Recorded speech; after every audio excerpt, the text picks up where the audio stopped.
आज ये वीडियो हम जैनों के लिए नहीं बल्कि हिंदू भाइयों के लिए बना रहे हैं जो शायद सो रहे हैं। उन्हीं की नाक के नीचे, उन्हीं के बीच, उन्हीं के खिलाफ एक संगठन काम कर रहा है और उन्हें शायद इस बात की जानकारी तक नहीं है। जी हाँ, इसीलिए प्लीज़ इस वीडियो को अंत तक ज़रूर देखिएगा और हिंदू भाइयों के साथ इस वीडियो को ज़रूर शेयर कीजिएगा।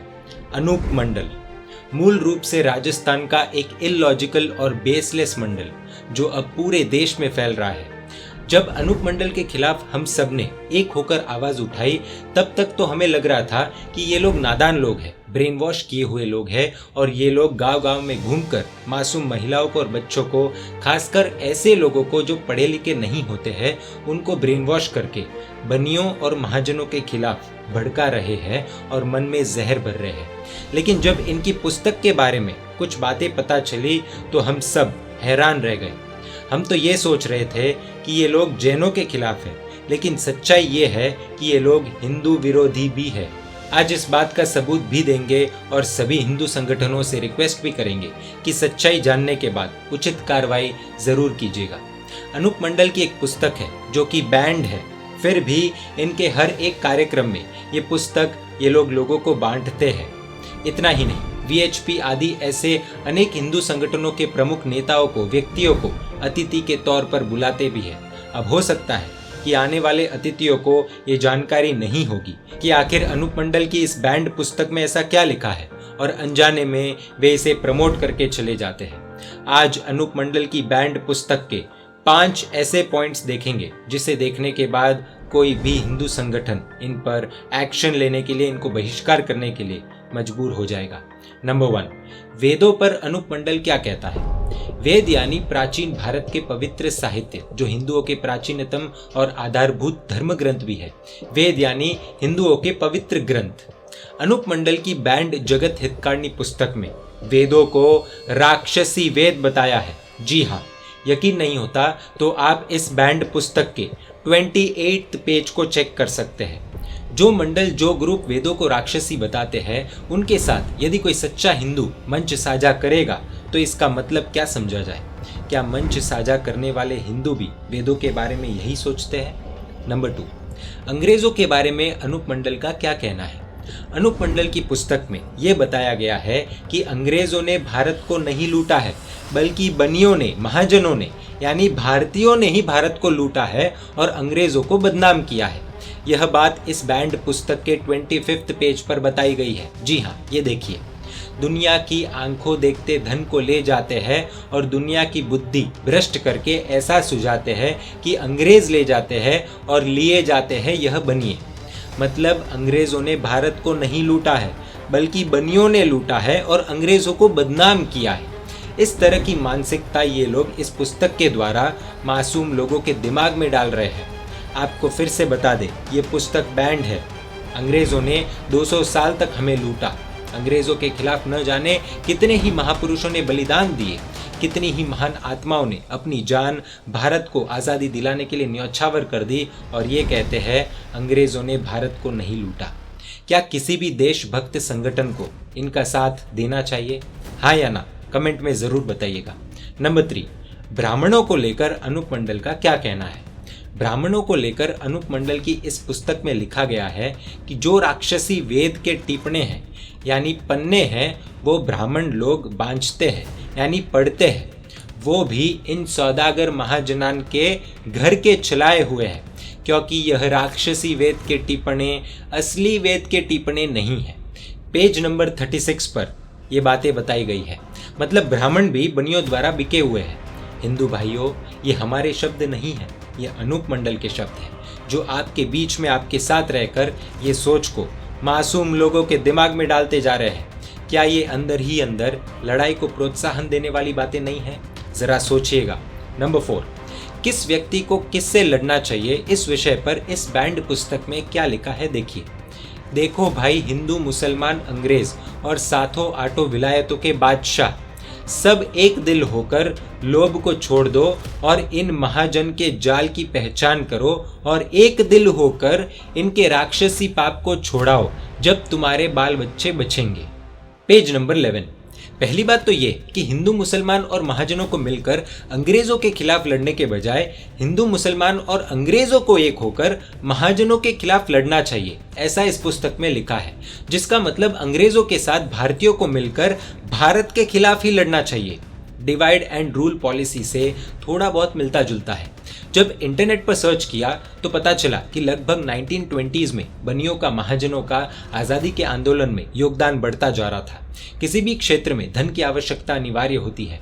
आज़ादी की लड़ाई में भी धन की आवश्यकता पड़ी होगी। उस समय बनियों ने धन दिया और दिल खोल कर दिया, तब शायद अंग्रेजों को सुहाया नहीं होगा।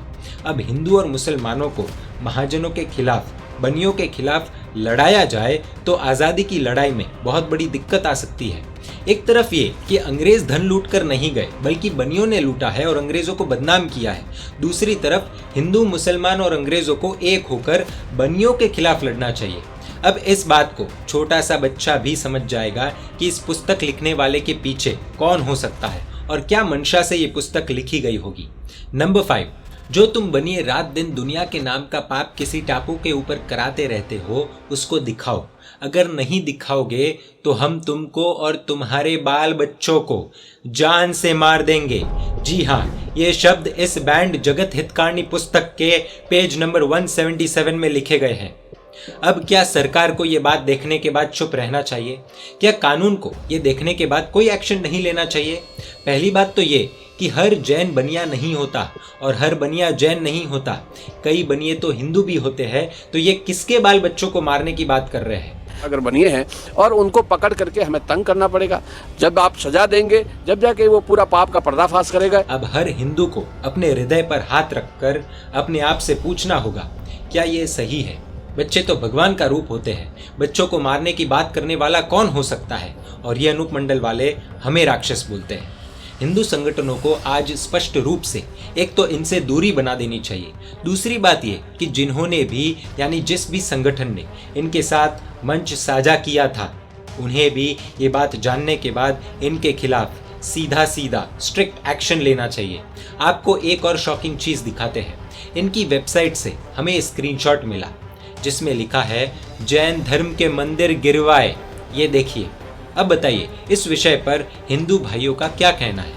जो हिंदू राम मंदिर के लिए इतना तड़पा है, जो हिंदू ने राम मंदिर के लिए इतने आंसू बहाए हैं, वो एक बार दिल पर हाथ रखकर बोले कि क्या इस तरह की चीज़ें, वो भी मंदिरों को गिराने की बातें, भारत की संस्कृति में होनी भी चाहिए? खुद जैन समाज ने राम मंदिर के लिए करोड़ों रुपए दान किए हैं, तो क्या अब हिंदू भाइयों की, हिंदू संगठनों की ये जिम्मेदारी नहीं होती कि ये सब जानने के बाद ऐसी बातें करने वालों के खिलाफ एक होकर आवाज उठानी चाहिए? आज तो इनके निशाने पर हम हैं, कल आप भी हो सकते हो। ये पुस्तक थोड़ी बहुत पढ़ने के बाद पता चला कि इस पुस्तक में सिर्फ एक ही बात बार बार लिखी गई है कि बनिए जो है वो राक्षसी पाप करते हैं जिससे दुनिया में भूकंप आते हैं। बारिश हम बांध कर रखते हैं, सूखा भी हम ही लाते हैं और बाढ़ भी हम ही लाते हैं। Cancer, dengue, AIDS, swine flu वगैरह कई बीमारियां चल रही है और वर्तमान में भूकंप तूफान का भी जोर बढ़ रहा है। ये भूकंप तूफान जो आ रहे हैं ये जैन बनियों की राक्षसी विद्या से आ रहे हैं। और ये अनूप मंडल वाले अब बोल रहे हैं कि कोरोना भी हमने हमारी राक्षसी विद्या से पैदा किया है, यानी कि भारतीयों ने कोरोना पैदा किया है। पूरा देश इन पर हंस रहा है। कोरोना किसने लाया है? जैन बनियों ने लाया है। अगर सच में ऐसा होता तो यहाँ पर वीडियो नहीं बनाते होते। अब ये बातें थोड़े बहुत पढ़े लिखे हैं उनको समझ आएगी, लेकिन बेचारे जो गांव में मासूम लोग रहते हैं जिनकी शिक्षा अभी तक नहीं हुई है, उन्हें तो ये सब बातें बार बार कहने के बाद सही लगने लगती है। मासूम लोगों को पढ़ाने लिखाने के बजाय ऐसे ब्रेन वॉश किया जा रहा है। ऐसे में यदि हिंदू संगठन, देश प्रेमी संगठन, राष्ट्र के हित का सोचने वाले ऐसे संगठन अगर इनके साथ मंच साझा करेंगे तो देश किस दिशा में जाएगा, एक बार जरूर सोचिएगा। हिंदू धर्म का अपमान किया है इन्होंने, क्या हिंदू संगठनों को इनके खिलाफ एक्शन नहीं लेना चाहिए? हम अनूप मंडल वालों से भी एक बात कहना चाहते हैं, न जाने आपके मन में किसने जहर भर दिया है कि हम ये सब बीमारियां अपनी राक्षसी विद्याओं से उत्पन्न करते हैं। अगर ऐसा होता तो क्या हम पागल हैं जो सरकार से मांग कर रहे हैं कि ये पुस्तक रोकिए? ऐसे ही मंत्र तंत्र करके गायब न कर देते? थोड़ा सोचने की आवश्यकता है। आज़ादी की लड़ाई हो, विज्ञान का क्षेत्र हो या फिर देश की रक्षा का विषय हो, बनियों ने हर क्षेत्र में योगदान दिया है, फिर चाहे वो गांधी जी हो, विंग कमांडर अभिनंदन वर्तमान हो, विक्रम साराभाई हो, अभी के केंद्रीय मंत्री पीयूष गोयल हो, लंबी अनएंडिंग लिस्ट है। आज 21वीं सदी में देश किस तरफ जा रहा है और ये पुस्तक आपको किस दिशा में लेकर जा रही है, थोड़ा सा एक बार सोचिए, बाकी आपकी समझदारी पर छोड़ते हैं। भारत माता की जय, वंदे मातरम, जय हिंद।